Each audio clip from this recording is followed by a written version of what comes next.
Just want to note that in this chapter, Bell Hooks describes her personal experience with domestic violence and abuse and tells a story about it. So people listening should be aware that that is coming up in the chapter and take appropriate measures to handle that information or deal with it or whatever you need to do. All right. Here we are in chapter 2. I hate how this thing doesn't have a turnaround thing. We're at the beach and there is an amazing view for you today, if you can hear me, over the jet noise. Also, thank you beach, thank you waves. It's a beautiful summertime day. And I'm gonna walk over here and sit down and read chapter 2. And a couple of quick announcements to make. Well, maybe just one, but two. One is I posted my reactions to my own questions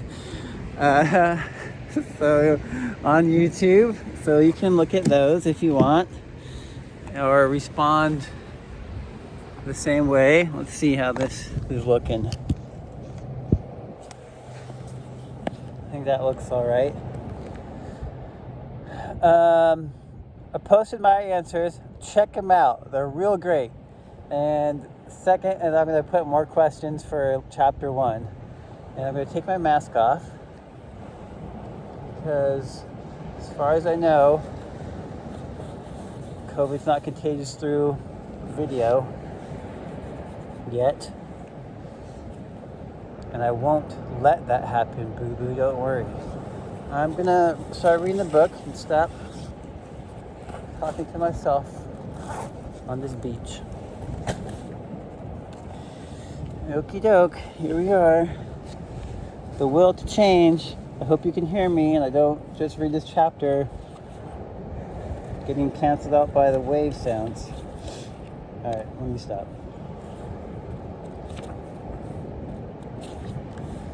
Chapter 2, Understanding Patriarchy.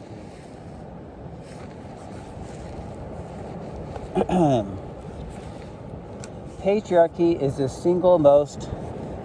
let's see it right there. Patriarchy is the single most life-threatening social disease assaulting the male body and spirit in our nation.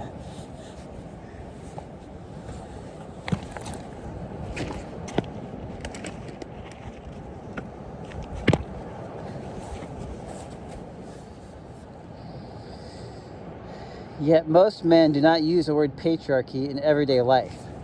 Most men never think about patriarchy, what it means, how it is created and sustained. Many men in our nation would not be able to spell the word or pronounce it correctly. The word patriarchy just is not part of their normal, everyday thought or speech.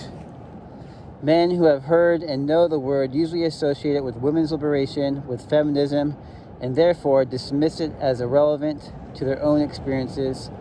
I have been standing at podiums talking about patriarchy for more than 30 years. It is a word I use daily, and men who hear me use it often ask me what I mean by it. I'm also in a very bad spot because there's little bugs flying around. So just hold your horses for a minute while I relocate. All right. Chapter 2, paragraph 2. In new location. Nothing discounts the old anti-feminist projection of men as all-powerful more than their basic ignorance of a major facet of the political system that shapes and informs male identity and sense of self from birth until death. I often use the phrase imperialist, white supremacist, capitalist patriarchy to describe the interlocking political systems that are the foundation of our nation's politics. Of these systems, the one that we all learn the most about growing up is a system of patriarchy, even if we never know the word. Because patriarchal gender roles are assigned to us as children, and we are given continual guidance about the ways we can best fulfill these roles. Patriarchy is a political social system that insists that males are inherently dominating, superior to everything and everyone deemed weak, especially females, and endowed with the right to dominate and rule over the weak and to maintain that dominance through various forms of psychological terrorism and violence. When my older brother and I were born, with a year separating us in age, patriarchy determined how we would each be regarded by our parents. Both our parents believed in patriarchy. They had been taught patriarchal thinking through religion. At church, they had learned that God created man to rule the world and everything in it, and that it was the work of women to help men perform these tasks, to obey, to always assume a subordinate role in relation to a powerful man. They were taught that God was male. These teachings were reinforced in every institution they encountered: schools, courthouses, clubs, sports arenas, as well as churches. Embracing patriarchal thinking, like everyone else around them, they taught it to their children because it seemed like a natural way to organize life. As their daughter, I was taught that it was my role to serve, to be weak, to be free from the burden of thinking, to caretake and to nurture others. My brother was taught that it was his role to be served, to provide, to be strong, to think, strategize, and plan, and to refuse to caretake or nurture others. I was taught that it was not proper for a female to be violent, that it was unnatural. My brother was taught that his value would be determined by his will to do violence, albeit in appropriate settings. He was taught that for a boy, enjoying violence was a good thing, albeit in appropriate settings. He was taught that a boy should not express feelings. I was taught that girls could and should express feelings, or at least some of them. When I responded with rage at being denied a toy, I was taught as a girl in a patriarchal household that rage was not an appropriate feminine feeling. That should not only not be expressed, but eradicated. When my brother responded with rage at being denied a toy, he was taught as a boy in a patriarchal household that his ability to express rage was good, but that he had to learn the best setting to unleash his hostility. It was not good for him to use his rage to oppose the wishes of his parents, but later, when he grew up, he was taught that rage was permitted and that allowing rage to provoke him to violence would help him protect home and nation. We lived in a farm country, isolated from other people. Our sense of gender roles was learned from our parents, from the ways we saw them behave. My brother and I remember our confusion about gender. In reality, I was stronger and more violent than my brother, which we learned quickly was bad. And he was a gentle, peaceful boy, which we learned was really bad. Although we were often confused, we knew one fact for certain. We could not be and act the way we wanted to, doing what we felt like. It was clear to us that our behavior had to follow a predetermined gendered script. We both learned the word patriarchy in our adult life. When we learned that the script that had determined what we should be, the identities we should make, was based on patriarchal values and beliefs about gender. I was always more interested in challenging patriarchy than my brother was, because it was the system that was always leaving me out of things and I wanted to be part of. In our family life of the 50s, marbles were a boy's game. My brother had inherited his marbles from men in the family. He had a tin box to keep them in. All sizes and shapes, marvelously colored. They were to my eye the most beautiful objects. We played together with them, often with me aggressively clinging to the marble I liked best, refusing to share. When Dad was at work, our stay-at-home mom was quite content to see us playing marbles together. Yet Dad, looking at our play from a patriarchal perspective, was disturbed by what he saw. His daughter, aggressive and competitive, was a better player than his son. His son was passive. The boy did not really seem to care who won and was willing to give over marbles on demand. Dad decided this play had to end, that both my brother and I needed to learn a lesson about appropriate gender roles. One evening, my brother was given permission by my dad to bring out the tin of marbles. I announced my desire to play and was told by my brother that girls did not play with marbles, that it was a boys' game. This made no sense to my 4 or 5-year-old mind, and I insisted on my right to play by picking up marbles and shooting them. Dad intervened and tell me to stop. I did not listen. His voice grew louder and louder. Then suddenly he snatched me up, broke a board from our screen door, and began to beat me with it, telling me, "You're just a little girl. When I tell you to do something, I mean for you to do it." He beat me, wanting me to acknowledge I understand what I had done. His rage, his violence captured everyone's attention. Our family sat spellbound, wrapped before the pornography of patriarchal violence. After this beating, I was banished. Forced to stay alone in the dark, Mama came into the bedroom to soothe the pain, telling me in her soft southern voice, "I tried to warn you. You need to accept that you are just a little girl, and girls can't do what boys do." In service to patriarchy, her task was to reinforce that Dad had done the right thing by putting me in my place, by restoring the natural social order. I remember this traumatic event so well because it was a story told again and again within our family. No one cared that the constant retelling might trigger post-traumatic stress.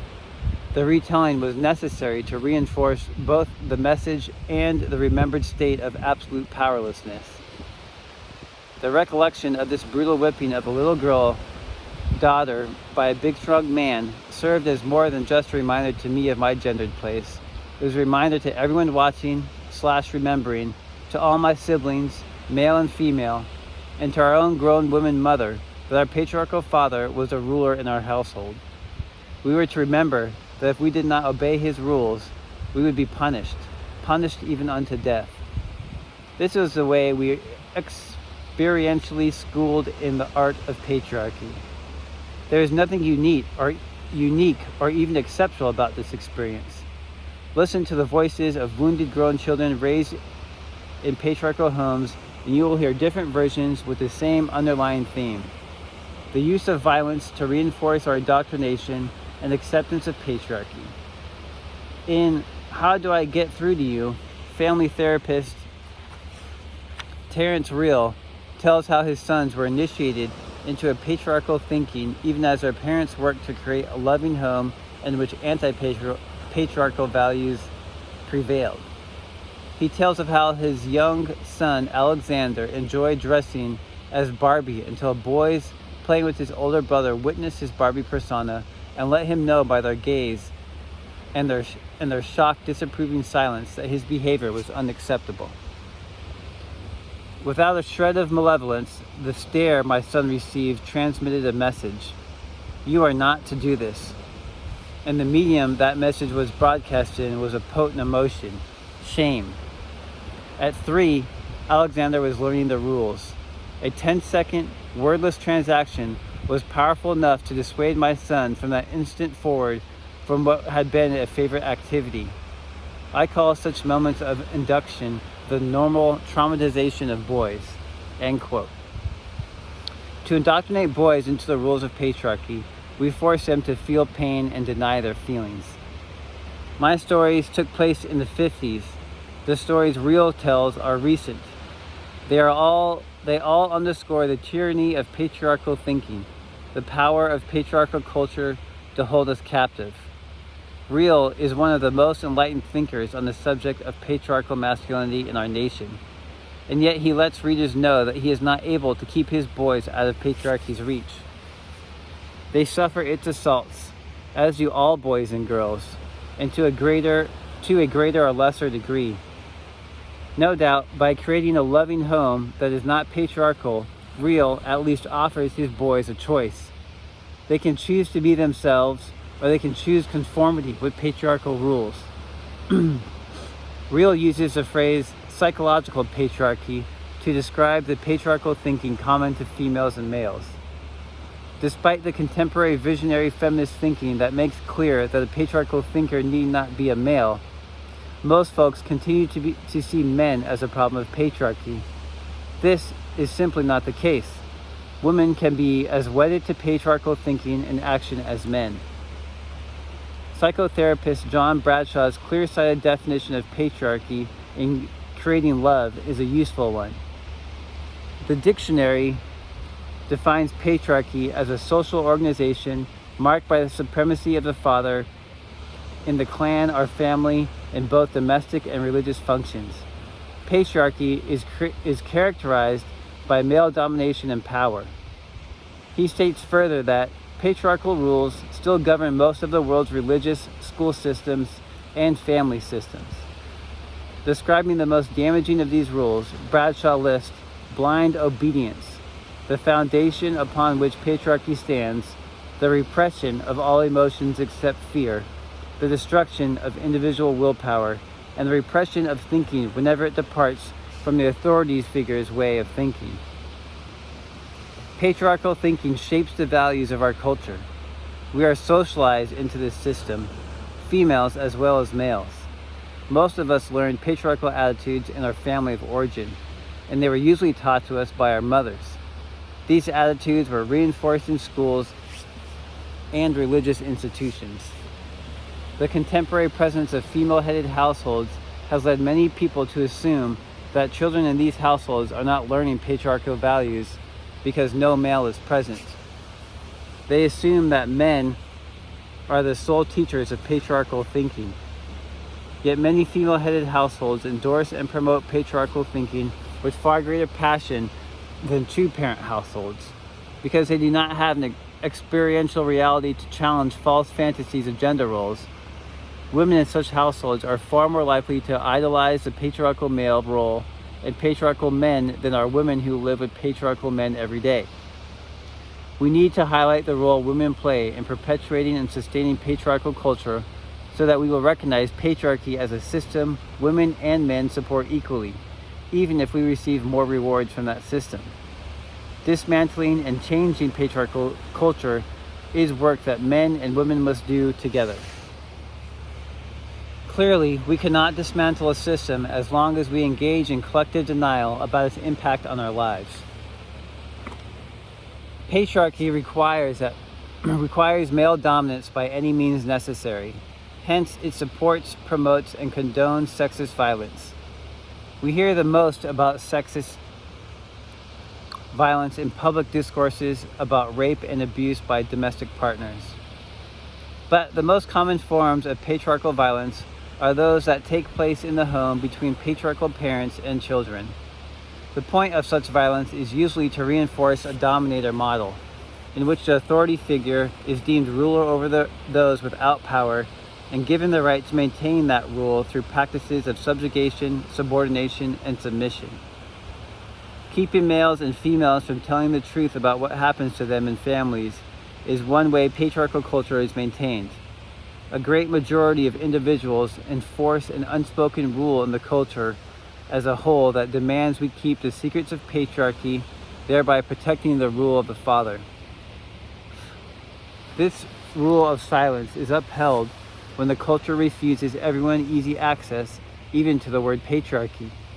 Most children do not learn what to call this system of institutionalized gender roles, so rarely do we name it in everyday speech. This silence promotes denial. And how can we organize to challenge and change a system that cannot be named? It is no accident that feminists began to use the word patriarchy to replace the more commonly used male chauvinism and sexism. These courageous voices wanted men and women to become more aware of the way patriarchy affects us all. In popular culture, the word itself was hardly used during the heyday of contemporary feminism. Anti-male activists were no more eager than their sexist male counterparts to emphasize the systems of patriarchy and the way it works. For to do so would have automatically exposed the notion that men were all-powerful and women powerless, that all men were oppressive and women always and only victims. By placing the blame for the perpetuation of sexism solely on men, these women could maintain their own allegiance to patriarchy, their own lust for power. They masked their longing to be dominators by taking on the mantle of victimhood. Like many visionary radical feminists, I challenge a misguided notion put forward by women who were simply fed up with male exploitation and oppression, that men were the enemy. As early as 1984, I included a chapter with the title, Men, Comrades in Struggle, in my book, Feminist Theory, From Margins to Center, urging advocates of feminist politics to challenge any rhetoric which placed the sole blame for perpetuating patriarchy and male domination onto men. Separatist ideology encourages women to ignore the negative impact of sexism on male personhood. It stresses polarization between the sexes.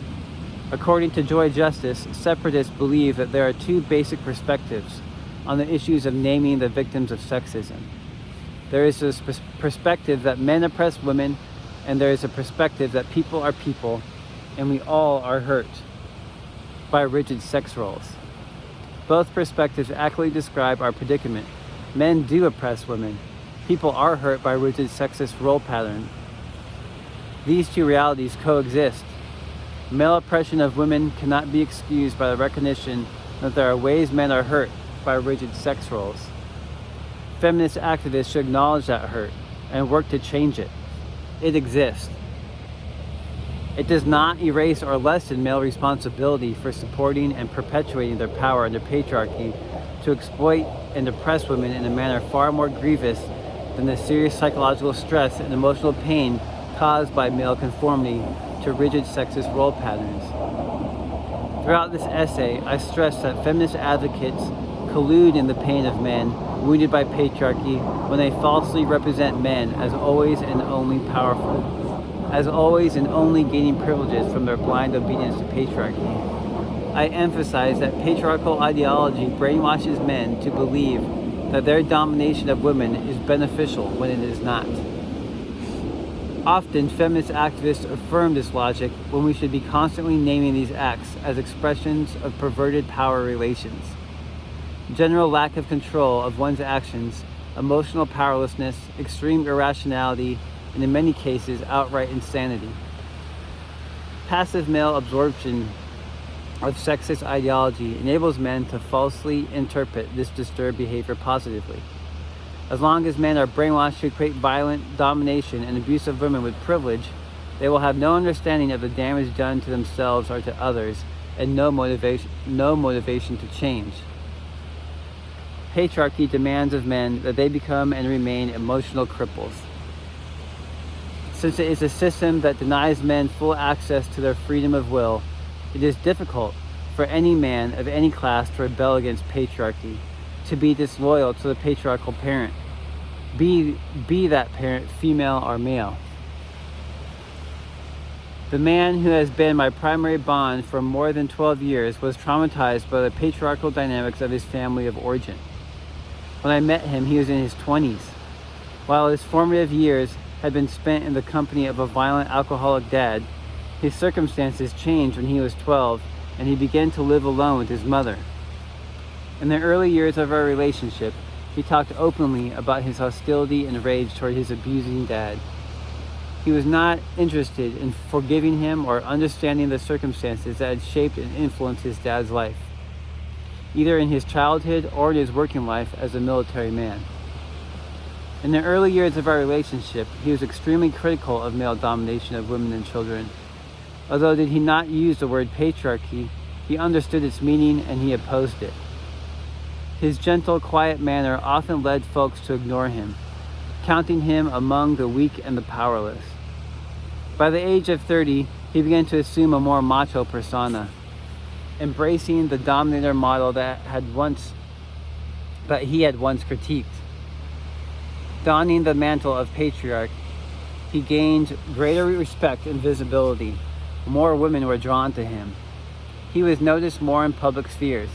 His criticism of male domination ceased, and indeed, he began to mouth patriarchal rhetoric, saying the kind of sexist stuff that would have appalled him in the past. These changes in his thinking and behavior were triggered by his desire to be accepted and affirmed in a patriarchal workplace and rationalized by his desire to get ahead. His story is not unusual. Boys brutalized and victimized by patriarchy more often than not become patriarchal, embodying the abusive patriarchal masculinity that they once clearly recognized as evil. Few men brutally abused as boys in the name of patriarchal maleness courageously resist the brainwashing and remain true to themselves. Most males conform to patriarchy in one way or another. Indeed, radical feminist critique of patriarchy has practically been silenced in our culture. It has become a subcultural discourse available only to well-educated elites. Even in those circles, using the word patriarchy is regarded as passé. Often in my lectures, when I use the phrase imperialist, white supremacist, capitalist patriarchy to describe our nation's political systems, audiences laugh. No one has ever explained why accurately naming the system is funny. The laughter is itself a weapon of patriarchal terrorism. It functions as a disclaimer, discounting the significance of what is being named. It suggests that the words themselves are problematic, and not the system they describe. I interpret this laughter as the audience's way of showing discomfort with being asked to ally themselves with an anti-patriarchal, disobedient critique. This laughter reminds me that if I dare to challenge patriarchy openly, I risk not being taken seriously. Citizens in this nation fear challenging patriarchy even as they lack overt awareness that they are fearful. So deeply embedded in our collective unconscious are the rules of patriarchy. I often tell audiences that if we were to go door to door asking if we should end male violence against women, most people would give their unequivocal support. Then if you told them we can only stop male violence against women by ending male domination, by eradicating patriarchy, they would begin to hesitate, to change their position. Despite the many games of contemporary feminist movement, greater equality for women in the workforce, more tolerance for the relinquishing of rigid gender roles, patriarchy as a system remains intact, and many people continue to believe that it is needed if humans are to survive as a species. This belief seems ironic, given that patriarchal methods of organizing nations, especially the insistence on violence as a means of social control, has actually led to the slaughter of millions of people on the planet. Until we can collectively acknowledge the damage patriarchy causes and the suffering it creates, we cannot address male pain. We cannot demand for men the right to be whole, to be givers and sustainers of life. Obviously, some patriarchal men are reliable and even benevolent caretakers and providers, but still they are imprisoned by a system that undermines their mental health. Patriarchy promotes insanity. It is at the root of the psychological ills troubling men in our nation. Nevertheless, there is no mass concern for the plight of men. In Stift, The Betrayal of the American Man, Susan Faludi includes very little discussion of patriarchy. Quote, as feminists to diagnose men's problems, and you will ask feminists to diagnose men's problems, and you will often get a very clear explanation. Men are in crisis because women are properly challenging male dominance. Women are asking men to share the public reins, and men can't bear it. Ask anti-feminists and you will get a diagnosis that is, in one respect, similar. Men are troubled, many conservative pundits would say, because women have gone far beyond their demands for equal treatment and are now trying to take power and control away from men. The underlying message: men cannot be men, only eunuchs, if they are not in control. Both the feminist and anti-feminist views are rooted in a peculiarly modern American perception that to be a man means to be in control and at all times to feel yourself in control. Faludi never interrogates the notion of control. She never considers that the notion that men were somehow in control and power and satisfied with their lives before contemporary feminist movement is false. Patriarchy as a system has denied males access to full emotional well-being, which is not the same as feeling rewarded, successful, or powerful because of one's capacity to assert control over others. To truly address male pain and male crisis, we must as a nation be willing to expose the harsh reality that patriarchy has damaged men in the past and continues to damage them in the present. If patriarchy were truly rewarding to men, the violence and addiction in family life that is so all-pervasive would not exist. This violence was not created by feminism. If patriarchy were rewarding the overwhelming dissatisfaction most men feel in their work lives, a dissatisfaction extensively documented in the work of Studs Terkel and echoed in Faludi's treatise, would not exist. In many ways, Stift was yet another betrayal of American men because Faludi spends so much time trying not to challenge patriarchy that she fails to highlight the necessity of ending patriarchy if we are to liberate men. Rather, she writes, quote, "Instead of wondering why men resist women's struggle for a freer and healthier life, I begin to wonder why men refrain from engaging in their own struggle. Why, despite a crescendo of random tantrums, have they offered no methodical, reasoned response to their predicament, given the untenable, insulting nature of the demands placed on men to prove themselves in our culture? Why don't men revolt? Why haven't men responded to the series of betrayals in their lives, in their own lives, to the failures of their fathers to make good on their promises, with something co-equal to feminism? Note that Faludi does not dare risk either the ire of feminist females by suggesting that men can find salvation in feminist movement, or rejection by potential male readers who are solidly anti-feminist by suggesting that they have something to gain from engaging feminism. So far, in our nation, visionary feminist movement is the only struggle for justice that emphasizes the need to end patriarchy. No mass body of women has challenged patriarchy, and neither has any group of men come together to lead the struggle. The crisis facing men is not the crisis of masculinity. It is a crisis of patriarchal masculinity. Until we make this distinction clear, men will continue to fear that any critique of patriarchy represents a threat. Distinguishing political patriarchy, which he sees as largely committed to ending sexism, therapist Terrence Real makes clear that the patriarchy damaging us all is embedded in our psyches. Quote, "Psychological patriarchy is a dynamic between those qualities deemed masculine and feminine, in which half our human traits are exalted while the other half is devalued. Both men and women participate in this tortured value system. Psychological patriarchy is a dance of contempt, a perverse form of connection that replaces true intimacy with complex, covert layers of dominance and submission, collusion and manipulation. It is an unacknowledged paradigm of relationships that has suffused Western civilization generation after generation, deforming both sexes and destroying the passionate bond between them. By highlighting psychological patriarchy, we see that everyone is implicated and we are freed from the misperception that men are the enemy.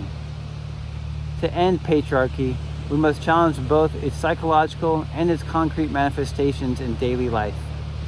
There are folks who are able to critique patriarchy, but unable to act in an anti-patriarchal manner.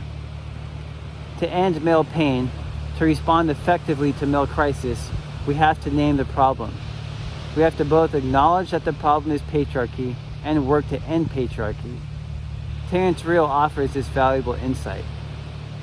Quote, "The reclamation of wholeness is a process even more fraught for men than it has been for women, more difficult and more profoundly threatening to the culture at large." End quote. If men are to reclaim the essential goodness of male being, if they are to regain the space of open-heartedness and emotional expressiveness that is the foundation of well-being, we must envision alternatives to patriarchal masculinity. We must all change.